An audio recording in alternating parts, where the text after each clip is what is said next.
I need to start this video with a little bit of a backstory here. So I've really been wanting a mill, and I opted to buy a new camera instead of getting my mill, and I've kind of been thinking about still getting a mill, and so I'm thinking, what do I really want to use a mill for? And I know there's tons of stuff to use a mill for, but when it really boils down to it, my main thing for wanting a mill is to cut slots in material for my hidden tangs. That's kind of an expensive way to cut slots. I mean, obviously the mill is used for a lot more than that, but my main thing would be cutting slots in material. So I got to thinking if there was anything I have in the shop that could do that job better than drilling holes and then connecting those holes together with a file or whatever. And I feel like I really did come up with a pretty good solution. So this jig I made is pretty much in its rudimentary stages. I need to just figure out a better way to make everything a little bit easier with it. But let me cover up this blade. So here's a Kiritsuki 1084. Got a Hamon line. I clayed the back. I believe, yeah, this was one of the ones that I showed in my keyhole integral heat treating video. So let me just let me get this covered so I don't screw up the finish, because it's basically done. The finish is done. I just have to make the handle for it. So I really don't want to screw this up because it's a lot of work. We'll just put 2 layers of tape on here.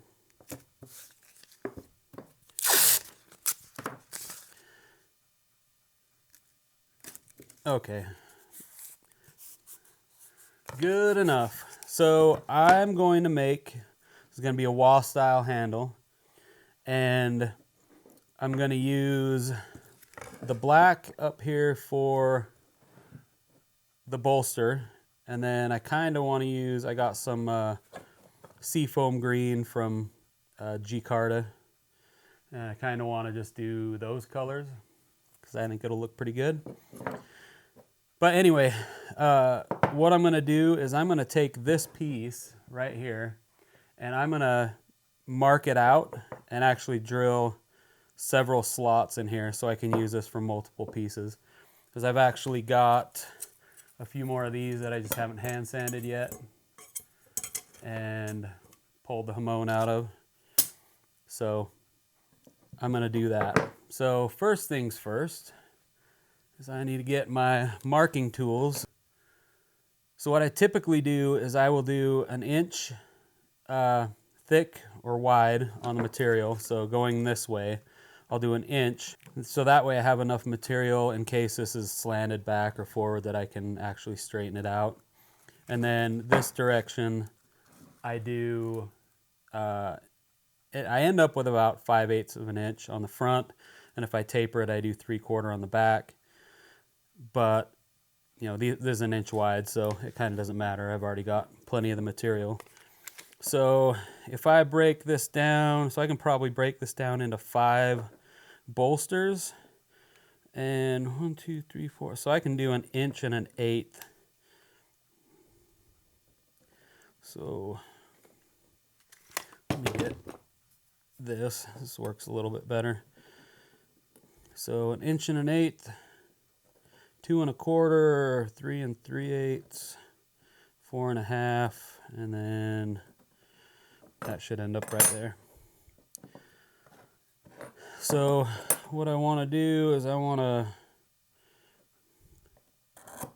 draw some lines on here. This really isn't supposed to be any sort of tutorial, like showing how to make handle material, but since I'm here, might as well, right? So then I just need to connect these pieces so I can see the top.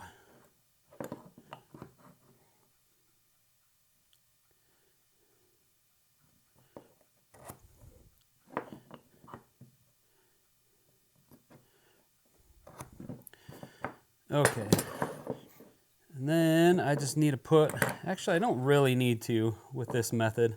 I need to do a center line, but I kind of don't, because this method is gonna take care of things that way. But I'll just I'll make a center mark in each one of these just to make sure that I'm close to center when I'm cutting the slots. The next thing I need to do is I need to find the middle of all these.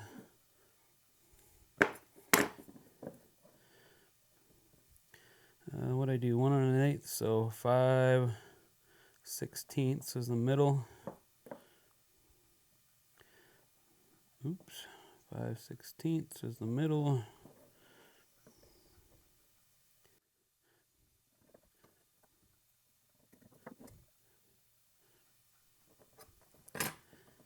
Okay, and then what I'll do is I'll just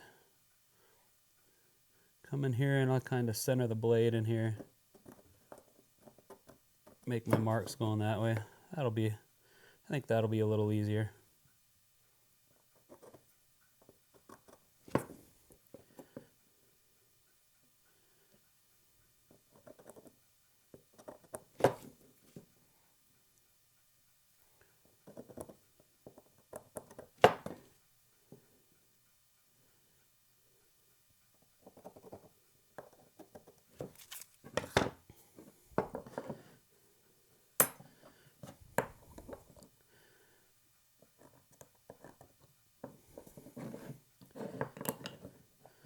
So basically all these marks right here are my start and stop points.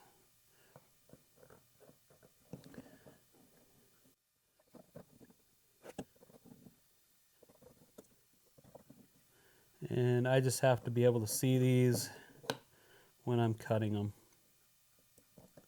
So if you're gonna do this way, there is going to be a little bit of investment unless you already have the tools. So I've got all that marked. We should be good there. So the first thing you're going to need is a plunge router. If you don't have it, this is going to be the only expensive or somewhat expensive tool that you're going to need for this. So you need to have a plunge router because you need to have the option to plunge, have a guide to plunge this straight down into the material. You don't want to try to do it by hand because you're probably going to hurt yourself. With that in mind, this isn't necessary, but it really helps with the router because you can control when you turn this on and off with your foot. Makes it fantastic. Then the other thing you're going to need is a router bit. So this one, I got this on Amazon. I'll leave a link below. This one is a 3/32 because that's slightly smaller than what the width of my Tang is. If I was going to be at 1/8 inch, I just get an 1/8 inch. If I needed something larger, you just have to get whatever size you need for that.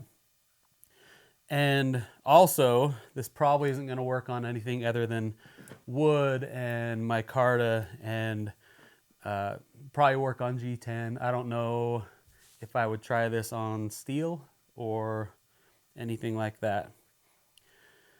But so let me get into the setup. Let's go over here. First things first. So I've got this jig that I made, and essentially what it's going to do is I'm going to be able to put this into here and keep it flush with the top. So as I'm using the router, I have a nice flush surface to drag this across. And then on the back, I have a little, I don't know what you'd call it, a place to clamp my material. So what I'm going to do is I'm going to put this down on a flat surface. If you have a piece of quartz, it's probably better.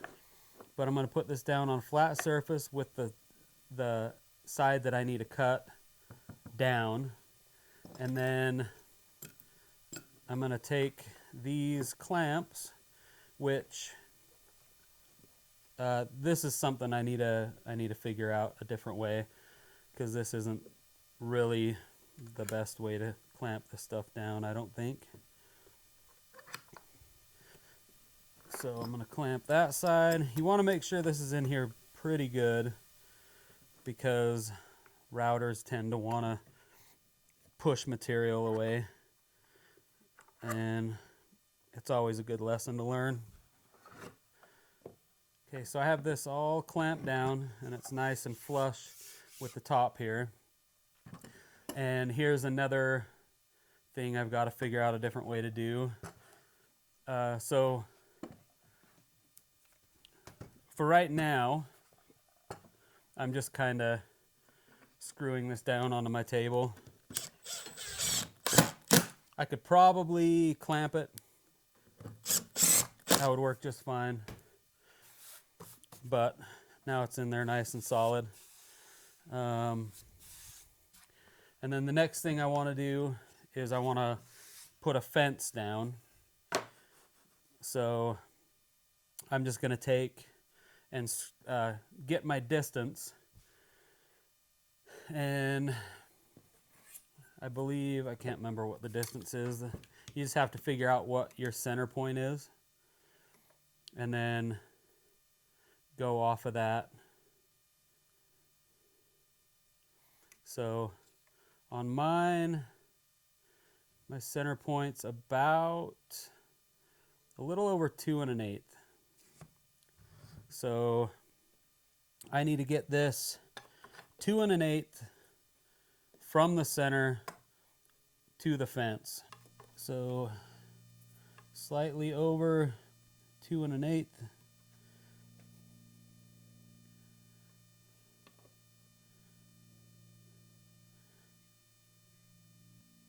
And I think that should be a good number right there. So I'm just gonna, oopsie, I think I hit my holes that I had previous. Hopefully that's,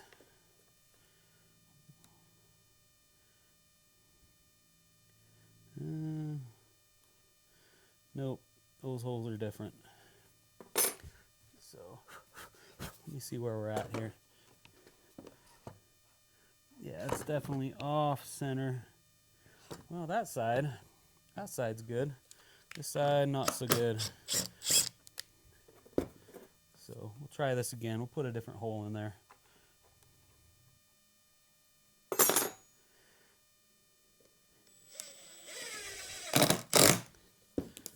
Okay, let's see where we're at now. Oh yeah, perfect. Okay, so now you can kind of see where I'm going with this. So I've got my fence, so I can take my router and I can put it against the fence. I can plunge it down into the start point, drag it across to the stop point, lift it out, go to the next one, start, stop, next one, start, stop. So hopefully this is making sense. Okay, I'm gonna throw my gloves on because I'm getting cold out here. And then trusty safety glasses.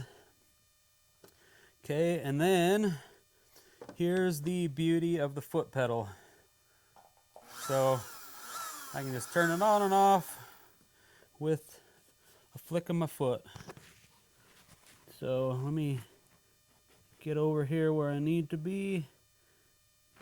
Okay, we're gonna start this up.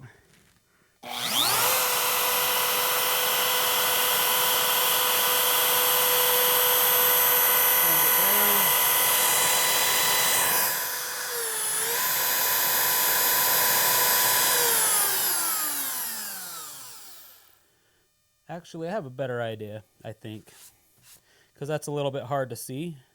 So, since I have a nice little center mark in here, okay, so I've got my start point right there,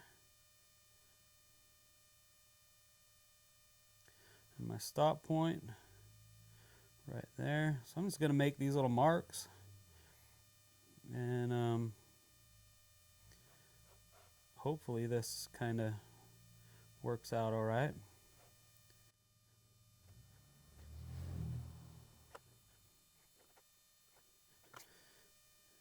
Okay, so put an X in these so I know where my start and stop is. All right, so let's do this again. Let me make sure. Okay, here we go.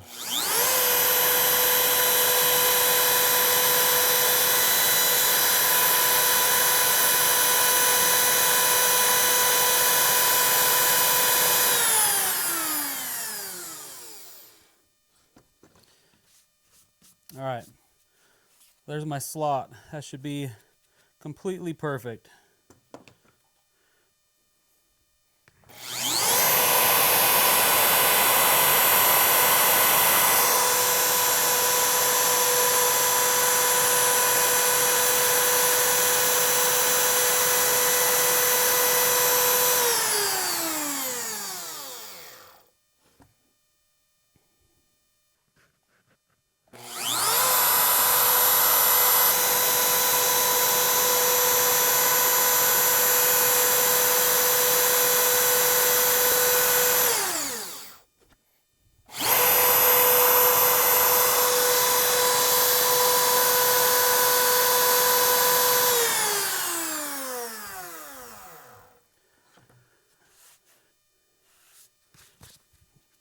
So that's the hard part. So now I need to pull this back off of here. So like I said, this part's temporary. I'll figure out a better, more efficient way to, mount this and get the fence. So, maybe it's more adjustable instead of having to put screws into it. Anyway, so I got that. So now I have all these beautiful slots that I really hope I didn't go too far on. There's one of these that I may have gone a little crazy on. So anyway, I'm gonna show you the rest of what I plan on doing with this so that you can see how I finish the bolster of my my hidden Tang knives, of my wah style anyway. So basically now I've just got to draw lines onto the back side of this so that I can drill my bigger hole. Pop a hole in each one of these.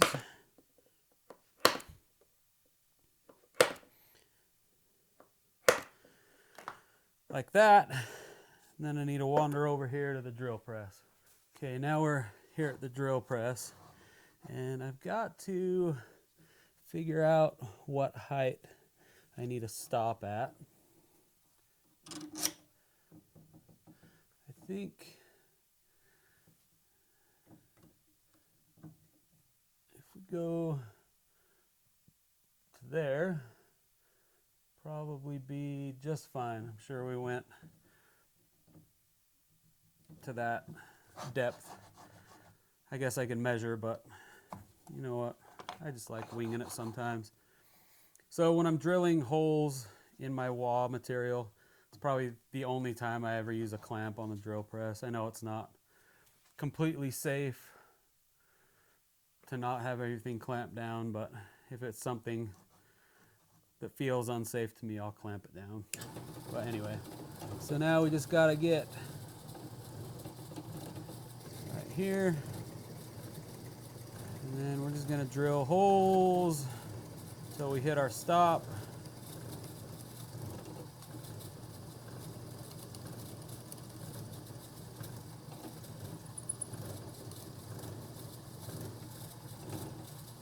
These stops always make me nervous. Don't know why. But we are good. Okay.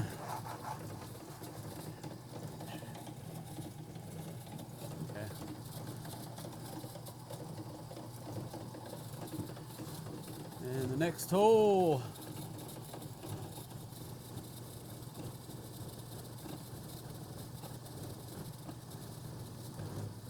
And I can feel that when I hit the hit where that slot is.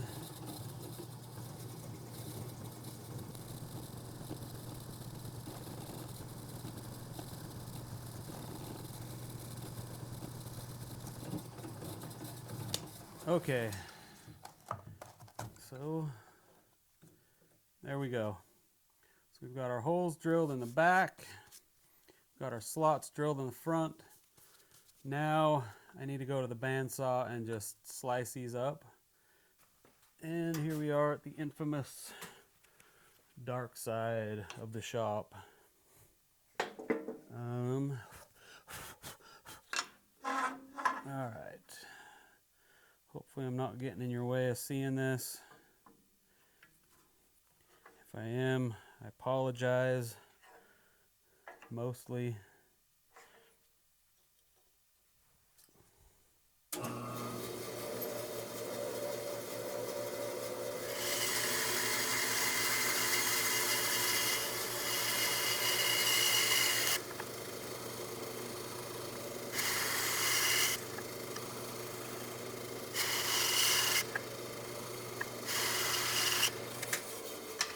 And yes, I do need to eventually get to putting some dust collection on this because it's a mess over here.